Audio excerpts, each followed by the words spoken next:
Perilaku merokok pada perempuan dalam tinjauan sosiologi kesehatan. Seiring perkembangan zaman, perilaku merokok yang dilakukan perempuan semakin meningkat. Menurut hasil survei Center for Disease Control and Prevention atau CDC pada September 2010, bahwa penyakit yang berhubungan dengan merokok menyebabkan kematian sekitar 178.000 perempuan di Amerika Serikat setiap tahunnya.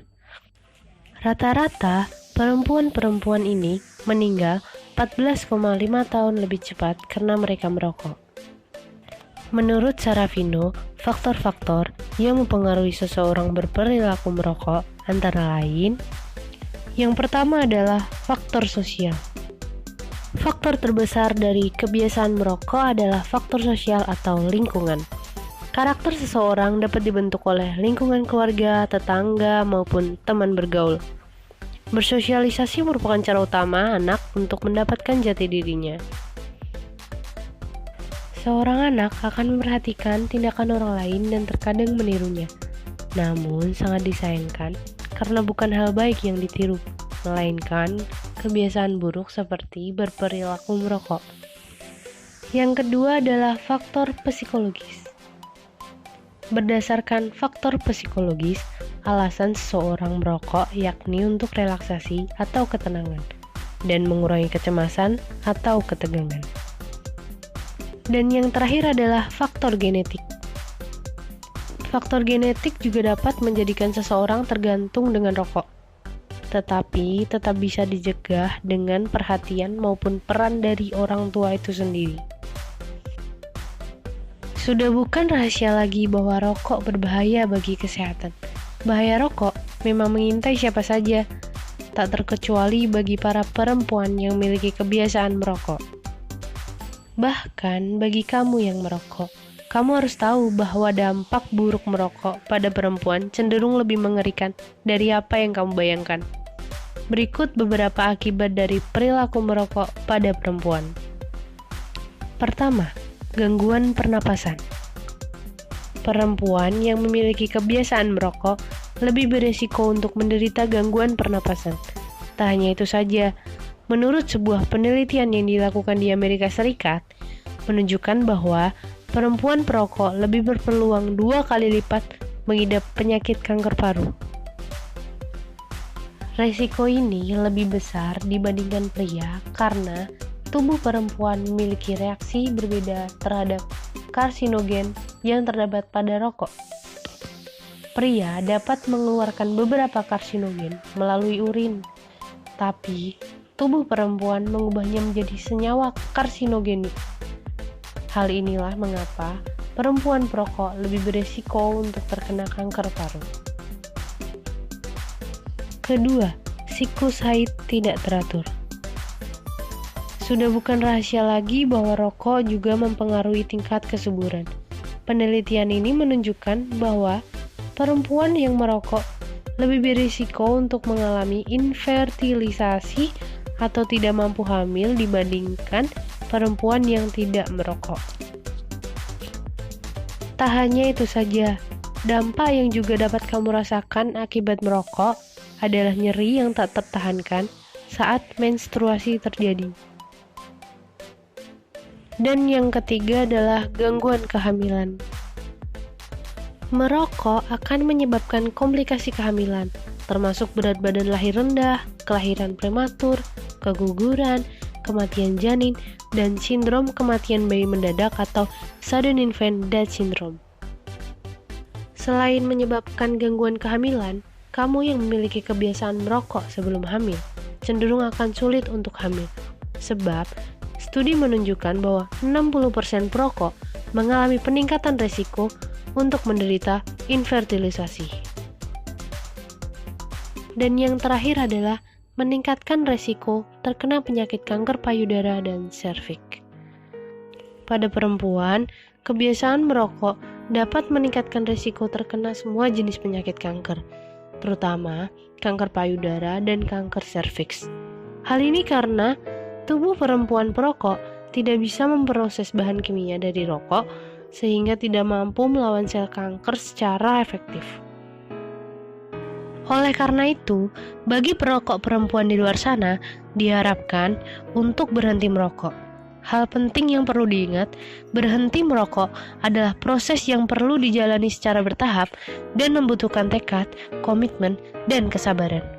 Berikut terdapat beberapa cara yang bisa dicoba untuk mengurangi ketergantungan pada rokok. Yang pertama, mengelola stres. Stres bisa menjadi salah satu alasan seseorang memilih untuk merokok. Setelah merokok, seseorang merasa rileks.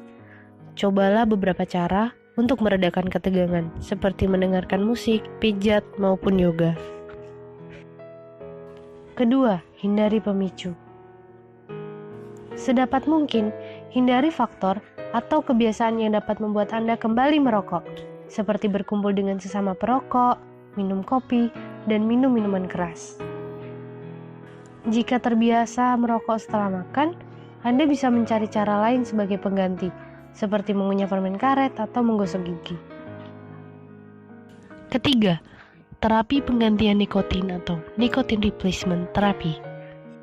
Berhentinya asupan nikotin umumnya membuat seorang perokok merasa frustasi sehingga sering membuat mereka gagal berhenti merokok. Terapi penggantian nikotin dapat membantu meringankan rasa frustasi atau gejala putus obat tersebut. NRT sebagai salah satu cara berhenti merokok bekerja dengan melepaskan nikotin dalam kadar rendah secara terus-menerus ke pembuluh darah. Unsur nikotin yang digunakan tidak mengandung tar, karbon dioksida, dan bahan kimia berbahaya lainnya seperti yang terdapat di dalam rokok. Prosedur ini membantu mengurangi hasrat tubuh untuk kembali merokok saat tubuh mulai merasakan hilangnya asupan nikotin. Media NRT juga beragam, seperti permen karet, plester yang ditempelkan pada kulit, tablet, dan bisa juga dengan cara disemprotkan ke mulut atau hidung. Keempat, libatkan keluarga dan teman dekat. Beritahu kerabat dan lingkaran pertemanan dekat bahwa Anda sedang dalam proses berhenti merokok. Dukungan orang lain dapat begitu berperan dalam membantu Anda berhenti merokok.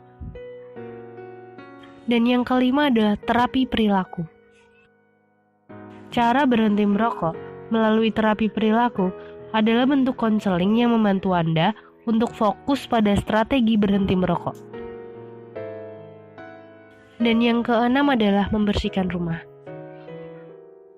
Bersihkan rumah dari aroma rokok dan segala hal yang dapat mendukung Anda merokok dalam jumlah yang banyak. Cuci pakaian, spray, karpet, atau tirai yang mengandung aroma rokok. Gunakan pengharum ruangan untuk membantu menghilangkan aroma rokok tersebut. Yang ketujuh adalah olahraga. Olahraga dapat membantu mengurangi dan mengalihkan hasrat akan nikotin. Begitu ingin merokok, kenakan sepatu olahraga Anda dan mulailah lakukan aktivitas olahraga seperti lari, jalan kaki, atau berenang. Bergabung ke dalam klub kebugaran yang berisi orang-orang yang hidup sehat juga dapat membantu. Dan yang kedelapan adalah hipnosis. Cara berhenti merokok melalui hipnosis dipercaya dapat mengubah perilaku. Saat dihipnosis, Anda merasa lebih rileks, mampu berkonsentrasi, dan mampu mendengarkan saran untuk berhenti merokok. Oleh karena praktiknya yang berbeda-beda, cara berhenti merokok yang satu ini sulit diteliti efektivitasnya. Namun, sebagian orang mengaku telah merasakan manfaatnya. Yang kesembilan adalah akupuntur. Penggunaan akupuntur sebagai cara berhenti merokok biasa diterapkan pada bagian telinga. Meski terapi alternatif ini belum terbukti efektif, namun tidak ada salahnya mencoba sesuai instruksi seorang terapis berlisensi. Dan yang terakhir adalah obat-obatan. Jika cara merokok di atas belum berhasil, Anda dapat menempuh langkah medis. Dokter dapat meresepkan obat-obatan yang dapat membantu mengurangi hasrat untuk merokok dengan cara memengaruhi proses kimia di otak. Obat ini juga membuat merokok menjadi tidak lagi memuaskan. Tersedia juga obat yang dapat membantu meredakan efek kecanduan nikotin, seperti depresi dan ketidakmampuan berkonsentrasi. Jika berhenti seketika terasa sulit, mulailah perlahan-lahan. Sebagai langkah awal, Anda bisa mengurangi frekuensi dan jumlah rokok yang dihisap per hari, sebagai cara untuk berhenti merokok. Tetapkan target mingguan, hingga akhirnya benar-benar bisa terbebas dari efek rokok yang adiktif. Apabila perlu, Anda bisa berkonsultasi ke dokter untuk mendapatkan penanganan lebih lanjut, agar cara berhenti merokok Anda lebih efektif. Kaitan terhadap teori.